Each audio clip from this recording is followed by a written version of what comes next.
Ever since the election, gold's price has pulled back fairly dramatically.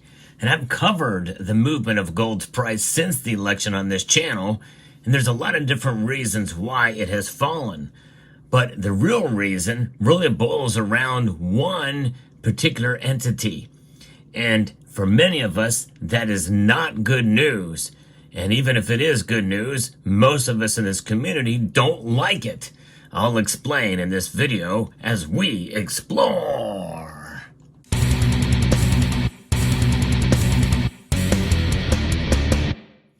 Gold, the ultimate form of money. It has been a store of wealth for thousands of years and a store of value for that long. Now we measure that value with price, with dollars. Nonetheless, it competes with the dollar. There's no question about that. That's been a reoccurring theme for every analyst that has been talking about gold's price for all of these years, and by extension, silver as well. I'm going to be referencing a piece here that discusses what has happened with gold since the election, which I think actually, believe it or not, this piece from Seeking Alpha, I think really outlines some of the major reasons why gold's price has been falling so dramatically since the election has been called for President Trump. And Deutsche Bank has made some commentary about this. And of course, when we think about what banks have to say, a lot of us, are met with some skepticism about what they're telling us. But Republican presidential candidate Donald Trump's election win spurred a furious advance in several assets across Wall Street, including equities from the S&P 500. Bitcoin arguably saw the biggest boost, smashing past $90,000 of Bitcoin. However, one notable resource appears to have missed out on the party, and that is gold.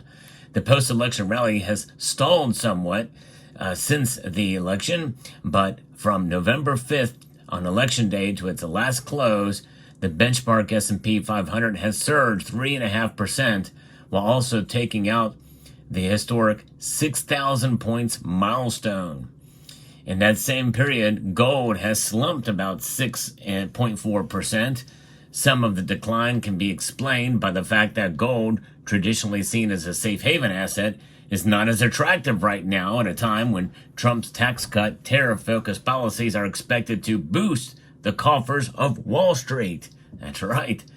George Saravelos, who's the head of FX research at Deutsche Bank, outlined 3 reasons for the price action of gold. The market is not, I repeat, it is not worried about U.S. credit risk.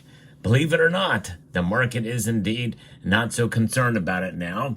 If the market was becoming concerned about excessive fiscal deficits, fiscal dominance, and a loss of central bank independence in the U.S., gold would be the first thing that would be going up. This is, of course, also reflected in the very muted moves in the U.S. term premia and inflation break-even so far, according to what he had said.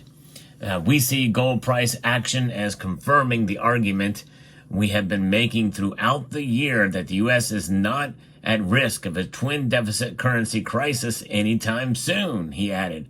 Although, as a counter to that, one thing we know about the dollar is that it has a lot less influence these days than it has in the past. In fact, from 2002, 72% of all foreign exchange reserves and transactions were done with the dollar.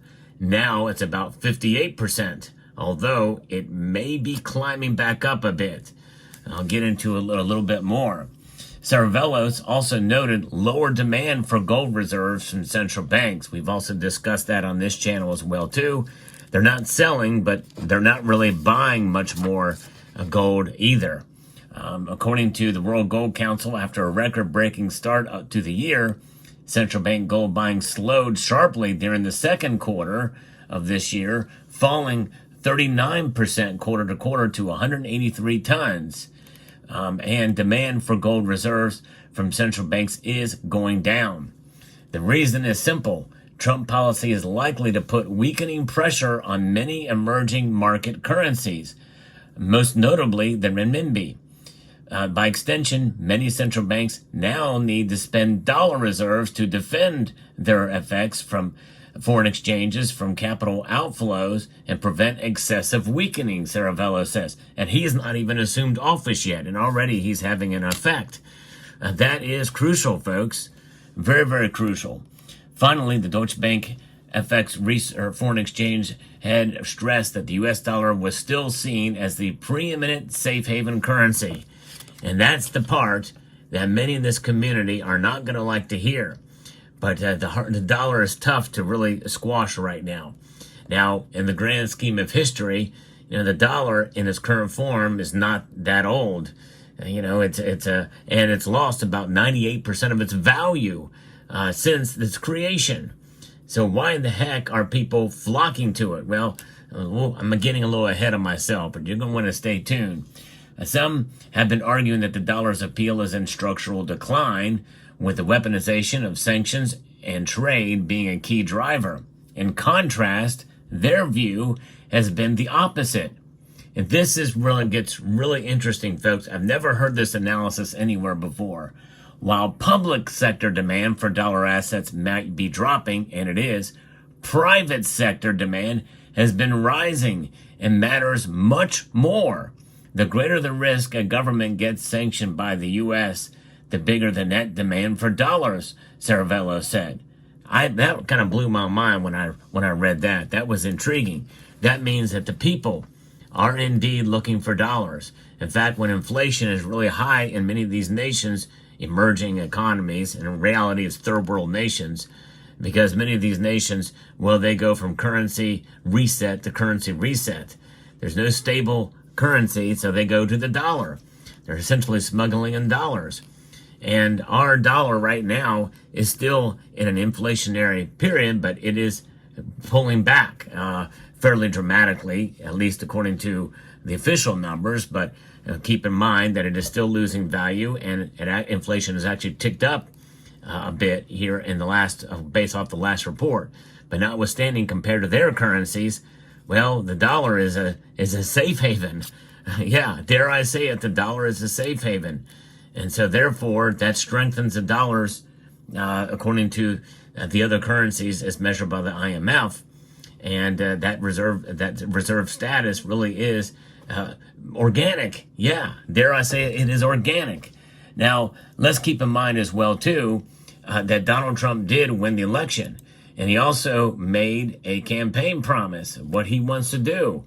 I want you to hear this from what he said with an interview with Bloomberg News. Okay, currency, very important. Yes. And if you want to go to third world status, lose your reserve currency.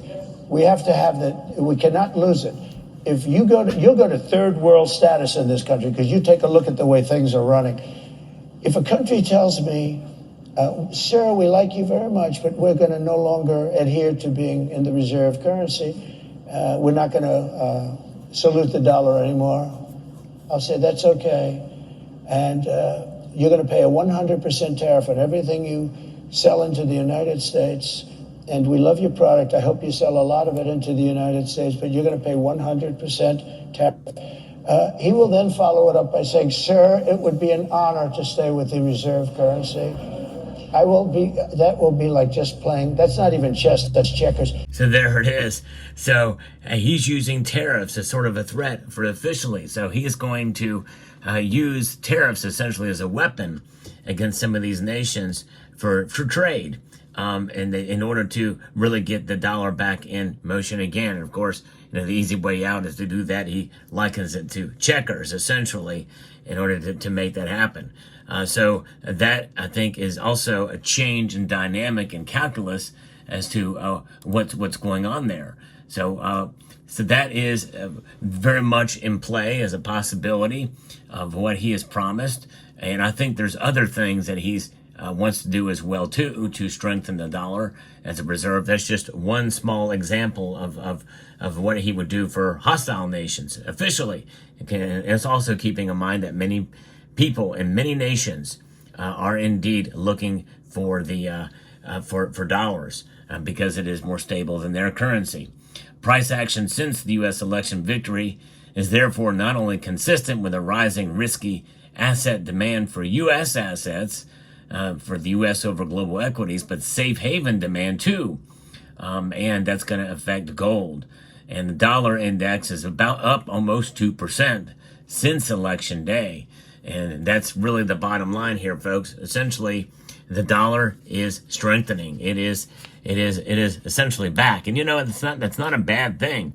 If we can get inflation under control, and honestly, it would be nice to get it back to zero. The Fed's target is 2%, but if we can have a strong dollar and lower gold prices, I would much rather have that than a currency crisis. Because you think about it, we have precious metals in the case of an emergency. But you know what? An emergency, a currency crisis, is one huge big hassle. Because let's face it, folks, we deal in dollars. We deal in dollars every single day. So we need to make sure that we are continuing to hold our dollars and to use our dollars, and we want them to be as stable as possible. And but it's good to have a little bit of gold just in case things get out of hand. And if we have a stable dollar and the prices are low, well, it's an opportunity to buy. Yes, indeed. So keep that in mind as well.